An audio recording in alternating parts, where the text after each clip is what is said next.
ಅವನನ್ನು ಸ್ವತಃ ಭಗವಂತನೇ ರಕ್ಷಿಸುತ್ತಾನೆ. ಮತ್ತು ಯಾರು ಭಗವಂತನಿಗೆ ಸಮರ್ಪಿತರಾಗುತ್ತಾರೋ ಅವರು ಭಯ, ಚಿಂತೆ ಮತ್ತು ದುಃಖದಿಂದ ಮುಕ್ತರಾಗುತ್ತಾರೆ. ಶ್ರೀಕೃಷ್ಣ ಹೇಳುತ್ತಾನೆ, ಬಿಸಿಲು ಜೋರಾಗಿದೆ, ಆದರೆ ಸಮುದ್ರ ಎಂದಿಗೂ ಬತ್ತುವುದಿಲ್ಲ.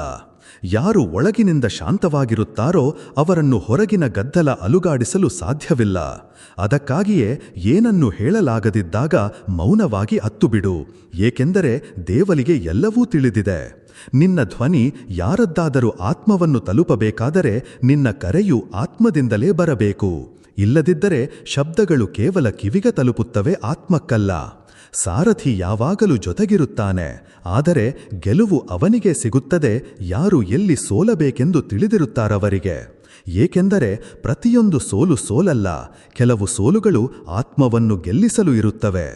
ಮನಸ್ಸು ಎಷ್ಟು ತೀರ್ಥಗಳಲ್ಲಿ ಸ್ನಾನ ಮಾಡಿದರೂ ಒಳಗಿನ ವಿಚಾರಗಳಲ್ಲಿ ಸಂಗ್ರಹವಾಗಿರು